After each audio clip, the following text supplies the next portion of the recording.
Friends, welcome to my YouTube channel. दोस्तों बहुत साथ है आपके अपने YouTube channel Pritam Bhojpuri news में। अभी से वीडियो कर दीजिए लाइक और चैनल पर नए तो सब्सक्राइब करते वाला तन जरूर दबा लीजिए, क्योंकि भोजपुरी सभी छोटी बड़ी खबरें आप तो इस चैनल पर देखने तो मिलती रहती है। दोस्तों बता दो, खेसारी लाल यादव 7 तारीख से अपनी नई फिल्म की शूटिंग करने वाले हैं, जिस फिल्म में आपको देखने को मिलेगी खेसारी लाल यादव और पहली बार उनके साथ होंगी अमरपाली दुबे। जी हाँ दोस्तों, पहली बार अमरपाली दुबे।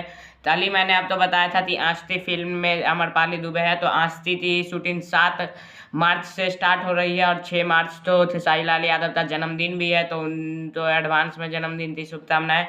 और ये विवेक सिंह ने इंटरव्यू में बोला है कि 7 मार्च से हम लोग इस नए आस्ती की शूटिंग करने वाले हैं, जिसके डायरेक्टर पराग पाटिल जी हैं और इसके प्रोड्यूसर प्रदीप के शर्मा है, जो कि लिट्टी चोखा फिल्म के डायरेक्टर भी हैं।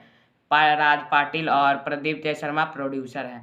तो काफ़ी शानदार होने वाली है और पहली बार हिट जोड़ी आप तो देखने को मिलेगी। जोड़ी चेंज होते तो कितने खुश हैं, एक्साइटेड हैं, तो कमेंट में ज़रूर बताइए। वीडियो लाइक कर दीजिए, चैनल पर तो सब्सक्राइब करते वाला था जरूर दबा लीजिए, और फेसबुक और इंस्टाग्राम का लिंक डिस्क्रिप्शन में फॉलो जरूर कर लो वहाँ से। जय हिंद।